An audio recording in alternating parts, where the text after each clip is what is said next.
이사야 40장입니다. 오늘 말씀은 고난당한 하나님의 백성을 위로하시는 하나님의 자비와 사랑을 전하고 있습니다. 1절, 2절 말씀에 이스라엘 백성이 하나님의 백성이기에 먼저 하나님의 선택과 하나님의 복을 받은 백성이기에 책임도 더 크고 그에 따른 징계도 더 크다고 말씀하고 계십니다. 모범이 되지 못했기 때문에 더 많이 맞아야 했었다라고, 그것이 하나님의 백성이 당한 고난, 배나 더 맞았다라고 위로하기를 원하시는 하나님의 마음을 전하고 있습니다. 그렇죠? 더 책임이 크면은 징계도 더 큰 겁니다. 우리가 집에서 네가 언니잖아, 네가 형이잖아. 그래서 옛날에 그랬었죠. 더 혼내고. 이스라엘 백성이 먼저 선택을 받은, 어떻게 보면은 열방의 맞이 역할을 하는 백성이 이스라엘 백성인 거예요. 먼저 선택을 받고 먼저 은혜를 받은 이스라엘 백성이 하나님의 백성이라고 잘못을 하니까 이방이 혼나는 것보다 더 크게 혼난다는 거죠. 배나 맞았다라고 말씀하고 있습니다. 3절부터 5절까지 메시아께서 임재하실 하나님의 나라가 임하게 될 때에 보게 될 영적인 사건들을 말씀하여 줍니다.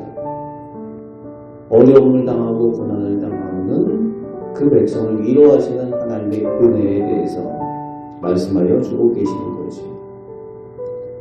6절부터 11절까지는 장차 임하실 메시아에 대한 하나님의 약속, 고통과 고난 가운데 있는 백성을 위로하시는 그 영원하신 말씀을 하고 계십니다.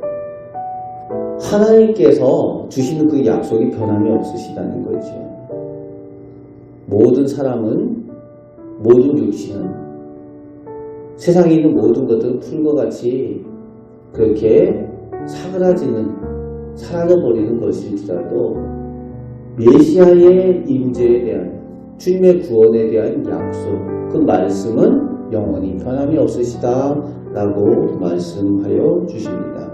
그러면서 11절 말씀에 목자같이 먹이시며 안으시며 인도하시는 하나님의 사랑과 은혜를 선포하고 있습니다. 오늘도 그 하나님께서 변함없는 약속과 그 사랑으로 우리와 함께 하시고 그 은혜를 허락하여 주심을 믿고 의지하며 은혜를 누리며 사시는 우리 성도들 되시기를 축복합니다. 이제 12절부터 26절까지는 온 천지 만물을 창조하시고 다스리시는 전능하신 하나님의 능력을 선포합니다. 그러면서 그 살아계신 하나님과 비교될 수 있는 세상의 다른 신이나 사람, 또 어떤 사물이 없음을 강력하게 전하고 있습니다. 우리가 믿는 하나님이 누구인가, 그것을 제대로 알라는 거죠. 온전한 신앙 고백을 하라고 그렇게 선포를 하고 계십니다. 그래서 이제 27절, 28절에 아직도 온전히 하나님을 믿지 못하고 의지하지 못하고 있는 야곱, 즉 이스라엘 백성을 책망하고 계십니다. 그리고 28절부터 끝절 31절까지 능력의 하나님께서 하나님을 바라고 소망하는 사람에게 하나님의 능력을 주시고 새 힘을 허락하신다는 하나님의 약속과 복을 전하고 있습니다. 여호와를 앙망하는 자에게 복을 주십니다. 31절 말씀에 오직이라고 시작을 하고 있습니다. 여호와를 앙망하는 자가 새 힘을 얻을 것이라고 하나님의 백성을 향한 하나님의 약속을 선포하고 있습니다. 오늘 우리의 삶 가운데도 오직 다른 모든 것보다 최우선으로 하나님을 갈망하는 믿음의 삶을 사셔서 오늘도 우리에게 능력과 세임을 주시는, 세상이 다른 것으로 얻을 수 없는 하나님께서 주시는 그 능력과 세임을 체험하며 누리며 살아가시는 우리 복된 성도들 되시기를 주님의 말씀으로 축복합니다. 아멘. 기도하겠습니다.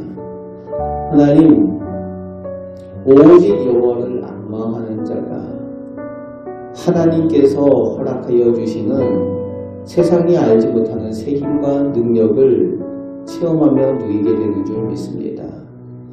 그 은혜를 하나님의 백성된 오늘 저희에게 허락하여 주옵소서. 하나님의 백성으로 저희가 가진 사명과 책임이 있습니다. 복의 통로가 되어져야 하는 그 하나님의 사명이 있습니다. 그 사명을 잘 감당할 수 있는 믿음과 은혜가 저희 가운데 풍성케 하여 주옵소서. 오늘도 하나님의 은혜를 누리며 간증하며 감사하며 살기를 원합니다. 기도할 때에 하나님 기도의 능력을 체험케 하시고 누리게 하여 주옵소서. 오늘도 동행하여 주심을 믿사오며 예수 그리스도의 이름으로 기도하옵나이다. 아멘.